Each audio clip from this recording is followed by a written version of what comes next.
বঙ্গোপসাগরে অবস্থান করা নিম্নচাপটি ঘনীভূত হয়ে ঘূর্ণিঝড়ে পরিণত হতে পারে বলে আশঙ্কা করছে আবহাওয়া অফিস।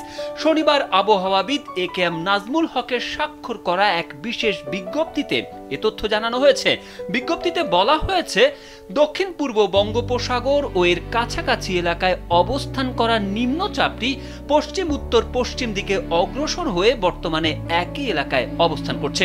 এটি চট্টগ্রাম সমুদ্র বন্দর থেকে ১৩৩০ কিলোমিটার দক্ষিণে, কক্সবাজার সমুদ্র বন্দর থেকে ১২৫৫ কিলোমিটার দক্ষিণে, মোংলা সমুদ্র বন্দর থেকে ১৩০৫ কিলোমিটার দক্ষিণে এবং পায়রা সমুদ্র বন্দর থেকে ১২৬৫ কিলোমিটার দক্ষিণে অবস্থান করছিল।